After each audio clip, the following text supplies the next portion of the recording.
Saint-Mexant survit, sa mairie, son église, sa salle polyvalente et son stade bien sûr. Un terrain de football utilisé tout au long de la saison par les 120 licenciés de la SSM. 120 licenciés pour 1000 habitants, le ratio est assez impressionnant. Certains nous arrivent de communes environnantes bien sûr, comme souvent. Mais nous profitons évidemment de la commune de Saint-Révérend qui est une commune voisine. N'ayant pas de club de football, certains joueurs s'intéressent à Saint-Mexant puisque c'est relativement à proximité. Mais c'est surtout l'ambiance du club qui fait que ça fonctionne bien aujourd'hui. Et le club était en fête dimanche dernier à l'occasion du dernier match de championnat. L'équipe première accède à la division supérieure pour la deuxième année consécutive, passant ainsi de la division 4 à la division 2. Saint-Mexant devient la plus petite commune de Vendée présente à ce niveau.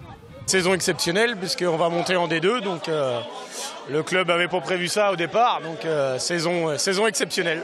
À la fin des matchs allés, on était 4-5e, l'objectif de se maintenir était pratiquement atteint et au fil des matchs on s'est dit on peut peut-être monter, on peut peut-être y arriver et les contre-performances des autres clubs nous ont permis d'atteindre la montée qui est exceptionnelle pour le club parce que c'est la première fois qu'il monte en D2.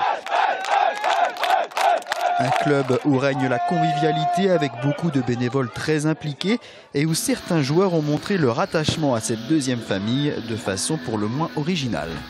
Soirée trop arrosée un vendredi soir après l'entraînement, un pari. J'ai parié de faire le logo si on montait en D2 et puis bah voilà, c'est fait. C'est avec plaisir de l'avoir fait et on est deux à l'avoir fait, un collègue de la baie qui l'a fait aussi. Et du coup fier de mon club et fier de monter en D2. Créée en 1975, à l'époque où l'AS Saint-Étienne dominait le football français, l'AS Saint-Mexant avait alors opté pour la couleur verte. Les footballeurs saint-mexantais vivent aujourd'hui, à leur niveau, leur propre épopée.